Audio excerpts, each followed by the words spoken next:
Je, muko na mabibilia? Muko mahali pale Zaburi 24 kuanzia mlango wa kwanza.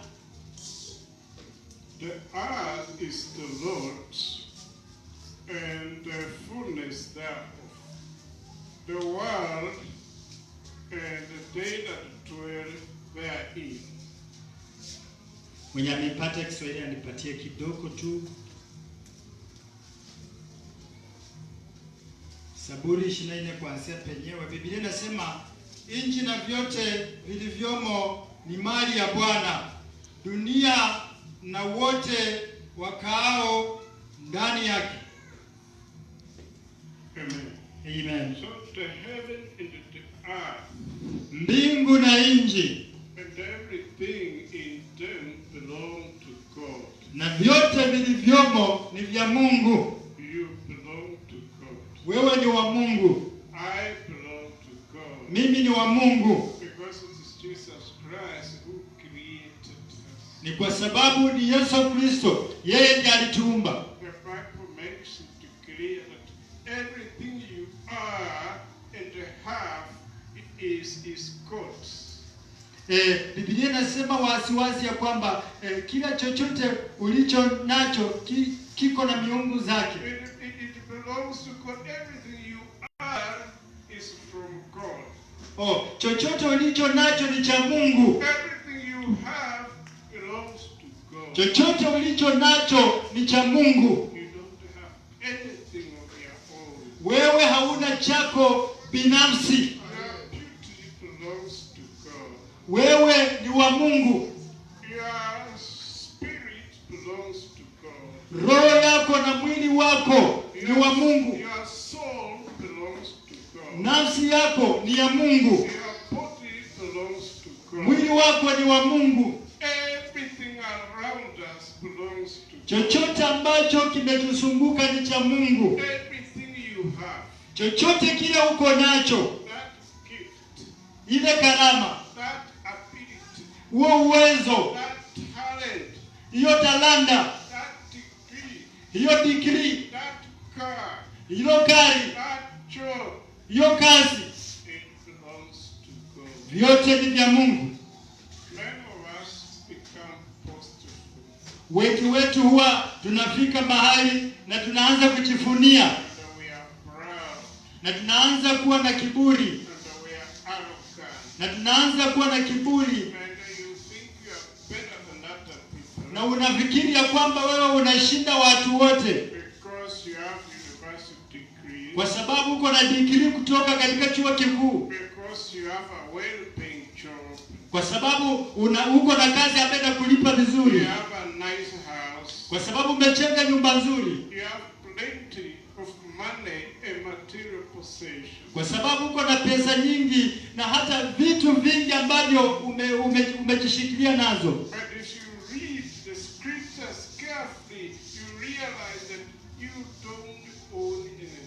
Lakini unapoyasoma maandiko kwa makini, utatambua ya kwamba wewe hauna chochote chako, You have nothing. hauna chochote.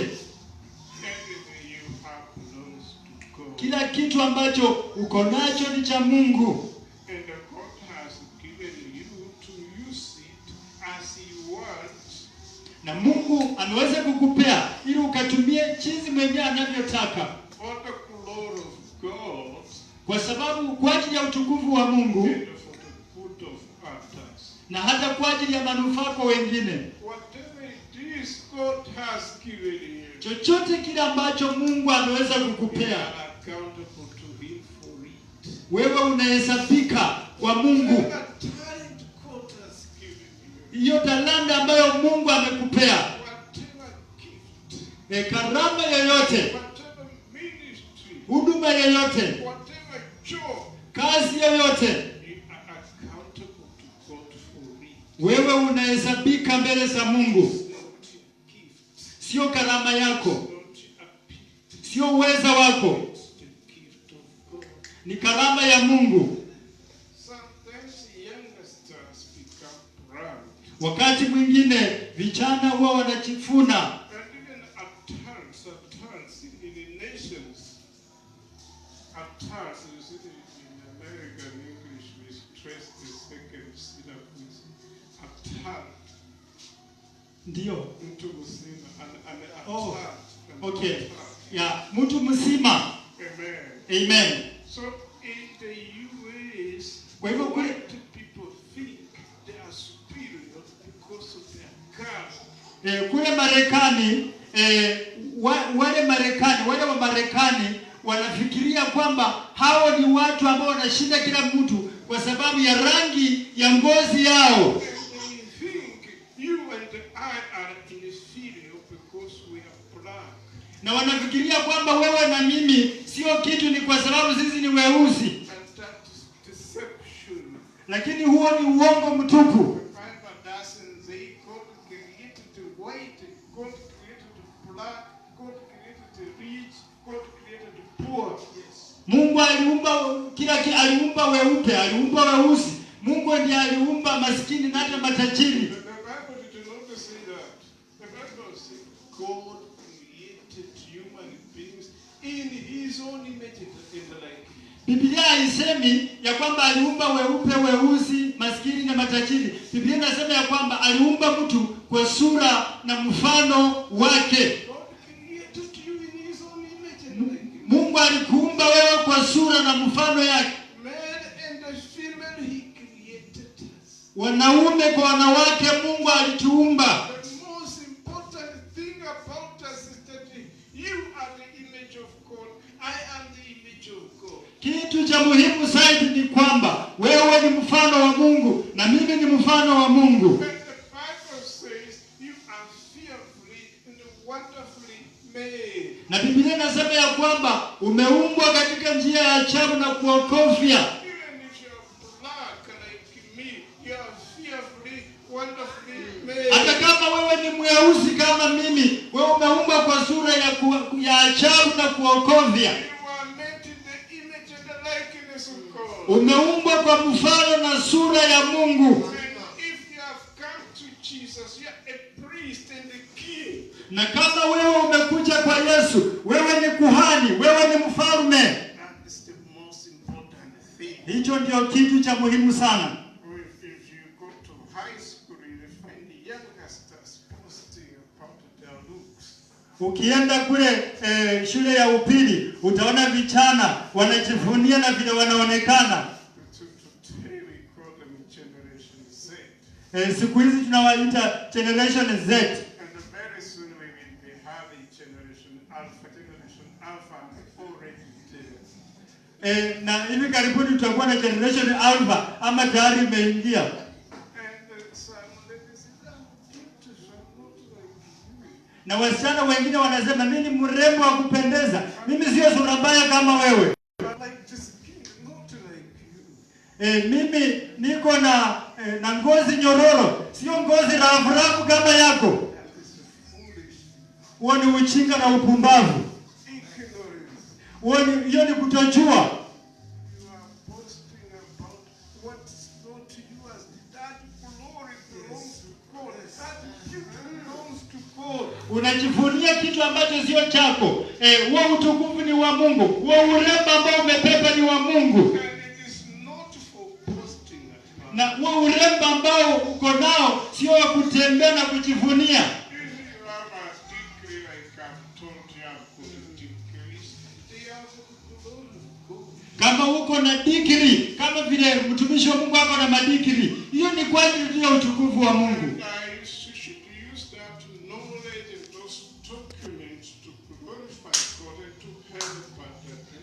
Na lazima nitumie zile makaratasi zangu kwa ajili ya utukufu kwa Mungu na kwa ajili ya kuwa msaada kwa watu wengine. It is not to boast. I have this, I have a nice car, I have a nice house. Sio kitu cha kujifuna na kutembea kusema ya kwamba niko na kari nzuri, niko na nyumba nzuri. I sleep in nice hotels. Mimi huwa ninalala kwa mahoteli mazuri. God does not want that pride.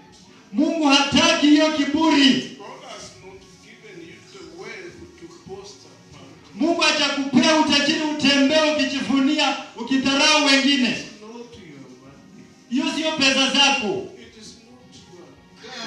Sio gari lako. It belongs to God. Yote ni vya Mungu. Even the people who became discoverers, who invented things, most of them acknowledged that it was God. Hata wale watu waliokuwa waanzilishi wa kutambua mambo tofauti tofauti walikuja na wakatambua kwamba ni Mungu ambaye alisababisha hizo zote. And it is God who gives us ideas to discover things that have been. Na ni kweli kabisa ni Mungu ambaye anatupa mawazo ya kutambua vitu. He gave some people ideas to discover the printing press. Aliweza kuwapea watu nafasi ya kutambua vitu vya kuprint. By means of the printing press, we now have Bibles. Kwa njia ya kuprinti, saa hizo waliprinti Biblia tuko nazo. God gave some people ideas to invent cars. Mungu akawapa wengine wazo la kutengeneza gari.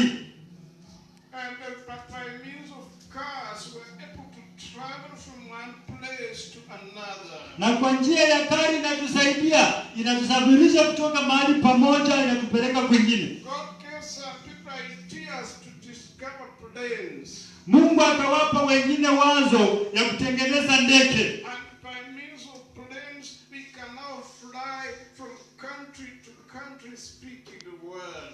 Na kupitia kwa wazo hilo la kutengeneza ndege tunaweza toka nchi tukaenda kwa nchi nyingine tukihubiri neno la Mungu. God gave some people ideas to invent television.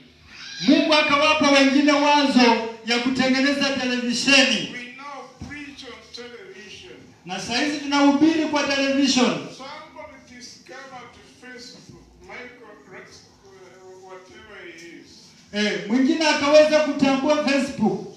Michael Satterberg. Michael Satterberg. We can now preach on the Facebook live. Tunaweza kuhubiri kwa Facebook. And the people in America and other countries can hear the word.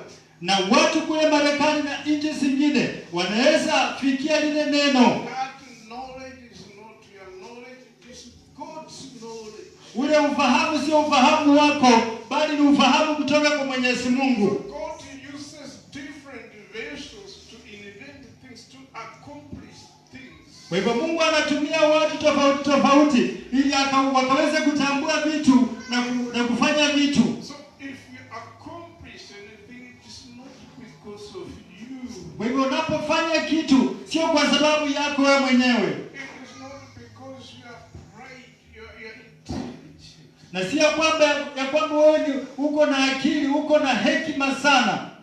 It's because of this. It's because of Sio kwa sababu ya kichwa chako. God doesn't want your brains because of my brains. God doesn't want that arrogance. Wewe Mungu hataki hiyo kiburi. It is God who gave you these brains. Ni Mungu ambaye alikupa hizo akili. Even to excel in your studies, to go to university was God. Hata wewe kufaulu kwa masomo yako ukajiunga na chuo kikuu ni Mungu alikusaidia. And you should recognize that it is God who has done it. Na lazima utambue kwamba ni Mungu mwenyewe ndiye amekuwezesha ukafika katika hiyo nafasi ambayo umefika. I'm raising a daughter who is now a 30-year student at the University of Nairobi. Mtumishi wa Mungu ameinua binti ambaye hapo university mwaka wa 3. We have not spent a single cent on her school fees right from high school to university. Hawajawahi tumia hata sendi ama ndururu kumlipia karo ya shule kuanzia shule ya upili mpaka sasa kwenda chuo kikuu. But God is paying her fees. Lakini Mungu akanalipia karama ya karo yake. It's God doing it. Ni Mungu ambaye anafanya. It helps for you to know that it is God. Hiyo inakusaidia wewe utambue kwamba kumbe ni Mungu. It is God who gave me the grace to get all these degrees and certificates I've talked about. Ni Mungu tu ndiye aliyenipa neema ya kupata hizi vyeti, haya madigrii na vyote nilivyo navyo. The president of that institution did not believe it that you can finish all this certificate, degrees in a very short time. Hata yule msimamizi wa ile chuo hakuweza kujua kwamba utamaliza hizi vitu zote kwa huu muda wote. He said I'm a machine. Alisema kwamba mimi ni mashine. Because I was able to do so many units in a very short time. Ya, unaweza sema kwamba mimi ni mashine, nilifanya unit kwa muda mfupi. And I was getting high grades. Na nilikuwa napata grade za juu za kufaulu. It is Jesus. Ni Yesu. It's not because I'm bright. Sio ya kwamba mimi niko na akili. So what I was speaking on is a certain God stewardship. Kile ambacho ninanenea ni kwamba Stewardship, mawakili. okay, ni walinzi, wakili. Yeah. Walinzi. So we are just stewards of what God has given us. Sisi tunatunza tu, sisi tunalinda tu kile ambacho Mungu ametupea. Caretaker. Sisi ni walinzi tu. Amen. Amen. Just agents. Sisi ni walinzi. Managing what belongs to God. Sisi tunashughulikia tu kile ambacho ni cha Mungu. Amen. Amen. So we are stewards of the following things.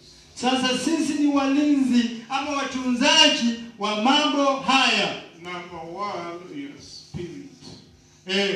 Cha kwanza unatunza roho yako. If you are writing, write your spirit. You are a steward of your spirit. Wewe ni mtunzi ama ni mlinzi wa roho yako. Amen. Amen. A person is spirit. Mtu ni roho. You are spirit. Wewe ni roho. I am spirit. Mimi ni roho. I have a soul. Niko na nafsi And I live in the body. na ninaishi katika mwili. So it is by means of this spirit that I communicate with God. Na sasa ni kupitia huyu roho ambaye ananiwezesha nikaasiliana ama nikazungumza na Mungu. It is your spirit that dies. It is your spirit that dies. Ni roho yako ambayo inakufa. God told Adam, if you eat the fruit from the tree, the knowledge of good and evil, you die. Mungu alimwambia Adamu ya kwamba ukikula katika mti wa kujua mema na mabaya kwa hakika utakufa. When Adam and Eve ate fruit from the tree of the knowledge of good and evil, they died. Adamu na Hawa walipo kula katika mti wa uzima wa mema na mabaya walikufa. How is that possible? They are spirits. Their spirits die. Hiyo inawezekanaje? Inamaanisha kwamba roho zao ndio zilikufa. The Bible says we were dead in our trespasses and Christ Jesus came to make us alive. Biblia inasema ya kwamba tulikuwa tumekufa katika uovu wetu, lakini Yesu akakuja akatuisha, akatufanya tukawa hai. So it's your responsibility to ensure that your spirit is alive. Kwa hivyo ni kazi kwako, ni majukumu yako kuhakikisha kwamba roho yako i hai. It's your responsibility to grow your spirit.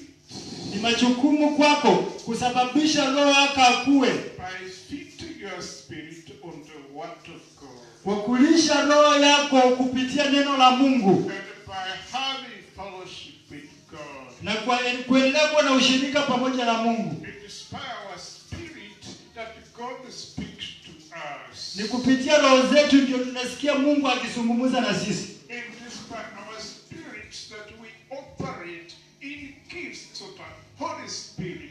Ni kupitia kwa ile roho ambayo tunafanya kazi kwa karama za Roho Mtakatifu. The Spirit feeds on the word of God. Roho huwa anakula kwa neno la Mungu. That is your duty.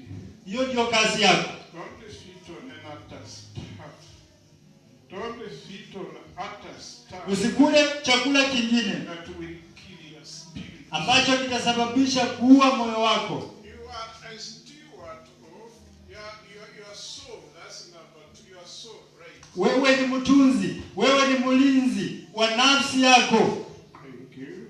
Asante. Your soul. Nafsi yako. Your soul is that part of your body concerned with emotions. Nafsi yako inahusikana na hisia. It's up to you to manage your emotions. Ni kwako, ni kazi kwako wewe ukapate kuchunga hisia zako. Because some emotions are good. Kwa sababu hisia zingine zinaweza kuwa nzuri. Joy is good. Furaha ni nzuri. Love is good. Upendo ni nzuri. But some emotions such as anger are destructive. Lakini hisia zingine kama hasira zinaleta uharibifu. It's up to you to manage your anger. Ni jukumu kwako ukaweze kuzuia hasira. Don't Cain, if you don't master your anger, you are going to see. Mungu aliweza kumwambia Kaini ya kwamba kama hutashughulikia, kama hautachunga hasira yako unaenda kufanya dhambi. There are different ways in which we respond to issues. Kuna njia tofauti ambayo huwa tunatumia kuitikia mambo fulani. A person can insult me, can call me names. Mtu anaweza nitukana, anaweza niita majina mabaya. I just say, God bless you. Nami ninamjibu Mungu akubariki. The same person insults another person. Na huyo mtu tena anamtukana mwingine. That one responds by insulting. Na huyo mwingine naye anamjibu kwa matusi pia. We are responding to the same situation differently. Tuko tunaitikia hali ambayo inafanana kwa njia ya utofauti. And it is leading to different results. Na inasababisha matokeo pia tofauti. Because I responded to it with the love, God gives me victory. Kwa sababu niliitikia kwa njia ya upendo, Mungu ananipa ushindi. But because you responded in anger by insulting, you are just the same like that person insulting you. You are the same. All of you are wicked. Lakini sasa wewe nao uliitikia kwa njia ya kumrushia tena matusi. Sasa nyinyi wote mnafanana na nyinyi wote ni waovu. It is how you respond, how you manage your emotions. Inategemea na vile unatunza na kulinda hisia zako. You are a steward of number 3, your body. Wewe ni mlinzi wa mwili wako. Take care of your body. Wacha ukamakinike na mwili wako. What that you are clean. Na uhakikisha kwamba wewe ni msafi. Ensure you eat a balanced diet. Hakikisha kwamba unakula chakula kizuri. Ensure you give your body adequate rest. Hakikisha kwamba unajipeana kwa kupumzika inavyostahili. Don't work so much and move from meeting to meeting that you wear yourself out and you have a burnout. Usiweze kujishughulisha sana. Unatoka kwa mkutano huu, unaingia kwa mwingine, unaingia kwa mkutano mwingine bila kupumzika. Uko unajimaliza. Don't take alcohol. Usikunywe pombe. Don't take cigarette. Usivute sigara. Your body is the temple of the Holy Spirit. Mwili wako ni hekalu, ni nyumba ya Roho Mtakatifu. Don't commit immorality of every kind. Usifanye uzinifu wa namna zozote. Because immorality defiles you. Kwa sababu uzinifu utakuchafua. Amen. Amen. We are stewards of number 4. Kitu cha 4. Our talents, right? Talents. Sisi ni watunzi wa talanta, Gifts. karama And abilities. na uwezo. You are a steward. Wewe ni mtunzi. As I've told you, Kama vile nimekuambia, the gifts you have, zile karama zote ambazo uko nazo God has given you. ni Mungu amekupea. He gives you those gifts to use them Alikupea zile karama utumie to glorify God ili umtukuze Mungu and for the good of others. na kwa ajili ya manufaa kwa wengine. In the book of Matthew chapter 25 verses 14 to 30. Kitabu cha Mathayo mlango wa 25 mstari wa 14 mpaka 30. Chapter 25 verses 14 to 30. Matthew 25 kuanzia mstari wa 14 mpaka 30. It is the parable of talents. Ni mfano wa It is the parable of talents.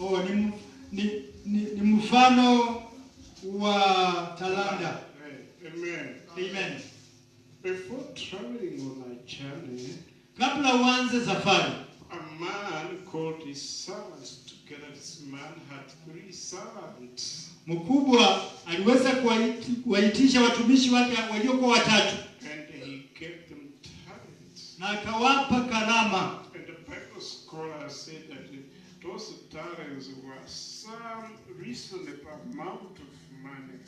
Na wasomi wa Biblia wanasema ya kwamba zile talanta zilikuwa pesa kiasi nzuri kubwa. So this master gave them some amount of money. Kwa hivyo huyu mkubwa akawapa hao watu watatu pesa kiasi fulani. What criterion did he use? Alitumia mbinu gani? Their ability. Uwezo wao. Their ability. Uwezo wao. And their faithfulness. Na uaminifu wao. You can be trusted. Iwapo utaweza kutegemewa, utapewa zaidi. You can't be trusted so much. Kama uwezi kuaminika sana, You are given less. utapewa kidogo. One was given 5. Mmoja akapewa 5, Another was given 2. mwingine akapewa